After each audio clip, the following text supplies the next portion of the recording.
Assalomu alaykum hammaga. Bugun sizlar bilan ipda qosh bo'yashni, qosh terishni birgalikda noldan boshlab o'rganamiz. Buning uchun meni muntazam kuzatib boring, obuna bo'ling va kommentariyaga o'z izohingizni qoldirib, nima narsalarni o'rganmoqchisiz, qaysi joylarda qanaqa xato qildim, hammasini yozib boring. Men har bitta yozgan kommentariyangizni o'qib chiqaman. Birinchi o'rinda ipni mana shunday qo'limizga bog'lab olamiz mana. Bunday va bunday. Qoshimizni endi hammada har xilcha, kimdadir qalin, kimdadir ingichka. Meni qoshim o'zi tabiiy shunday. Tagi unaqa bilinmaydi. O'tgan safar videoda ko'rdingiz, salgina ochartirdim tagini. Mana qoshimizni o'rtasiga birinchi o'rinda qo'yamiz. O'rtasiga qo'ygandan keyin bu tarafga bitta bosamiz, ushlab turib, ikkinchi tarafda ham bosamiz. Mana. Birpas bosib tursak, joyi chiqadi. Ko'rdingizmi? Mana. Bir xil. O'rtadan ikkinchi qator. Bu yoqqa bitta. Bu yoqqa bitta. Yana bosamiz. Mana. Yaxshi ko'rinyaptimi? Hammani qoshi ikki xil. Meniki ham bunisi balandroqmi, qaysi biridir balandroq qoshimda. O'shanga mana bunisini qarang, tagida kamroqda, bunisida mana ozgina xatolik ketgan, shuni pastroqqa bitta bosib olamiz. Birinchi salon yo'nalishga kirib kelganda ham xuddi mana shunday ustozim ipda pichoqchasi bo'lardi, uchi o'tmas qanaqadir boshqacha pichoqchasi bo'lardi. O'shanda bunaqa qilib bosib shakl chiqarib olardi. Bizga keyin shunaqa pichoqchani olgunlaringgacha ipda o'rganib turasizlar deb ipda o'rgatgan. Shu yo'nalish bo'yicha bo'lmay ketganman ipda. Juda ham oson ko'raman ipda chizib bo'yashni, terishni. Biz ham boshida faqat buni shakl chiqarib olardik-da, mana tepasini, pastini terib tashardik. Terishda shu narsani o'rganganmiz, lekin qosh bo'yashda cho'pda bo'yardik. Cho'pda bo'yab, oldini paxta bilan ochartirib, xullas ish ko'p bo'lardi, lekin shunda ham yaxshi chiqardi. Keyin 2-3 yil salonda ishlagandan keyin bir dugonam bir joyga bordi-da, u yerdan o'sha ip bilan chizishni o'rganib keldi. Keyin undan men ham qo'shilib o'rgandim ipda chizib bo'yashni. Asosan jizzaxliklar menimcha shunaqa qiladi. O'zim jizzaxlikman. Ipda terib bo'yaydi menimcha. Jizzaxliklar. Gulistonda hozir qilaman, bir xillar aytadi, bunaqa bo'yash ko'rmaganmiz, qayerda o'rgangansiz deb so'rashadi. Balkim bordir o'sha, lekin menga kelayotgan klientlarim ko'rmagandir unaqa qosh bo'yashni. Qoshmanak tayyorlab oldim. Endi bizda qoshmanak deydi, hamma joyda har xil. Jizzaxda yashaganimda perks derdik. Bu yerga kelib 5 yildan beri qoshmanak deb qoshmarakka tirib o'rganib qoldim.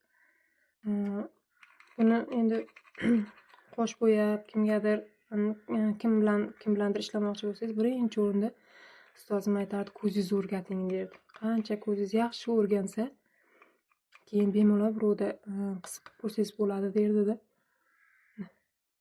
Qoshimizni bo'yamiz. Mana shu cho'pni o'zida chizardik boshida o'rgangan vaqtimiz. Keyin dugonam sharofati bilan boshqa joydan o'rganib keldi, menga ham o'sha narsani o'rgatdi.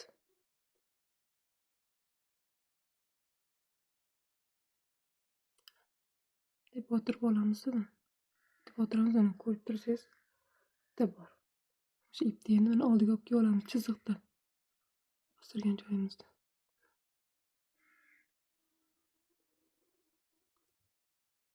Mana. Iz chiqdi o'sha. Birinchi ramkasini qilib, keyin chim to'ldirsangiz ham bo'ladi. Mana bittasi yo'qolib ketmasligi uchun.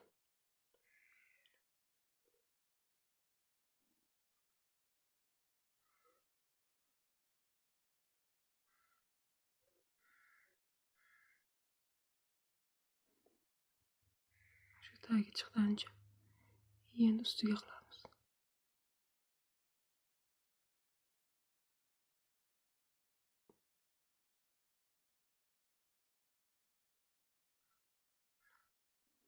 Ko'rdingizmi? Endi past qismiga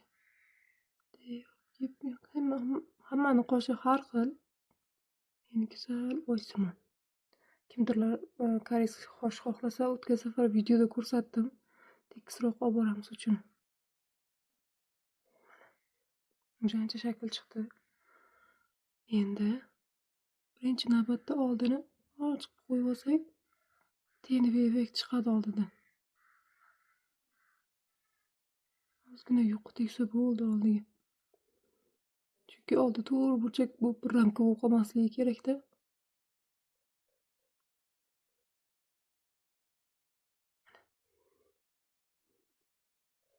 Endi mana shu ramka turibdi, o'shaning uchun to'ldirib chiqamiz.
Videolarni obdan kuzatib borsangiz, boshqa qalin qoshli klientlarimda, boshqa shaklli qoshli klientlarimda ko'rsataman hammasini.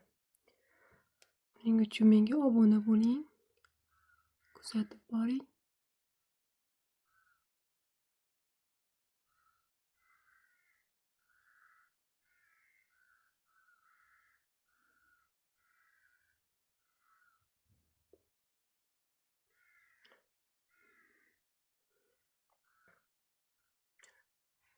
Qoshimiz tayyor.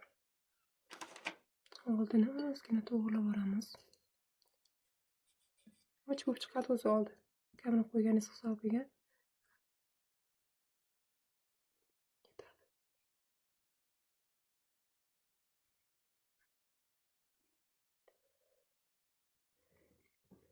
Bu usulda qilsangiz hammaga birdek yoqadi. Chunki hamma ham xohlamaydi mana to'g'ri burchak bo'lib, anaqa qalin bo'lib ketishini. Mana o'zimiz tabiiy qoshimizni ham qarasak, o'zimiz tabiiy qoshimizni ham ko'rganimizda, mana old taraf ochiq bo'ladi. Siyrak bo'ladi old taraf. Ikkinchisini bo'yaymiz endi.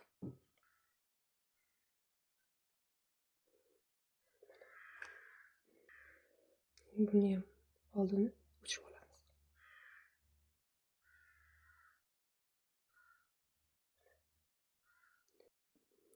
Buni ikkimiz.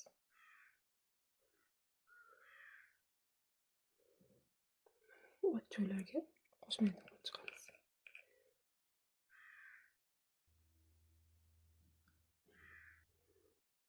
Mazza qilib mana shunaqa holatda uzog'i 3-4 kun yaxshi turib beradi-da, keyin o'sha sekin uchish boshlaydi. Chunki jigarrang bilan qora aralashgan hisobiga qorani o'zini qo'ysangiz qora turaveradi. Ayniqsa qora qoshi qop-qora qizlarimizda juda ham uzoq vaqt turadi qora ranglisi. Chunki tolasi orasidan qora rang chiqib ketish qiyin, kraska chiqib ketish qiyin bo'ladi-da. O'sha hisobiga qoshi qora qizlarimizda bunisi ko'proq turadi. Meni qoshim siyrak bo'lgani uchun tez o'chib ketadi. Haftada 2-3 martalab bosib bo'yab tashlamang. Endi baribir bu ham ximikati bor ozroq bo'lsa ham. O'shaning uchun bir haftada bir marta yaxshi o'chgandan keyin bir xillar menga bo'yatib ketishadi-da, anaqa joyi ketib qolmasidan deb o'zlari sirazi bozordan sotib olishib bo'yashga harakat qiladi. Keyin keladi, "Mana bunaqa bo'ldi, qizarib ketyapti, allergishniy bo'lib qoldi" deb. Baribir hamma narsani ozi yaxshi. Vaqti bilan yaxshilab ketkazib, joyini qoldirmasdan keyin bo'yatganingiz ma'qulroq. Uyda o'tirib bemalol bolalaringizni oldida, uy ishlaringiz bilan shug'ullangan holda qo'shnilaringizni mana shunaqa qoshlarni chiroyli qilib bo'yab, o'zingizga turbiyasini ishlasangiz ham bo'ladi. Videolarimni kuzatib borsangiz, soch kesish, укладка, прическа meni kuzatib boring. Instagram sahifamni ochaman. Instagramga ham o'tib, obuna bo'lib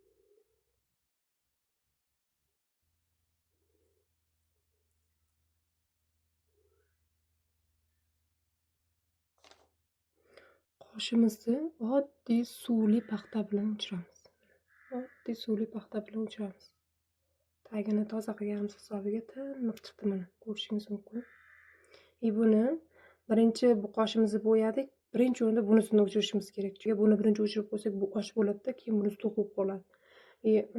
Unaqa qurigandan keyin ham o'zini rangi chiqadi, buni to'qlashadi bunga nisbatan. Buni kam vaqt turg'izdim. Unaqa ko'p turgani yo'q. Avval mana shu birinchisini o'chiramiz. Undan keyin ikkinchisini o'chiramiz. Har doim birinchi bo'yalgan qosh o'chirilishi kerak. Hammaga rahmat. Meni kuzatishda davom eting. Keyingi videolarni bundanda zo'r narsalar ko'rsataman.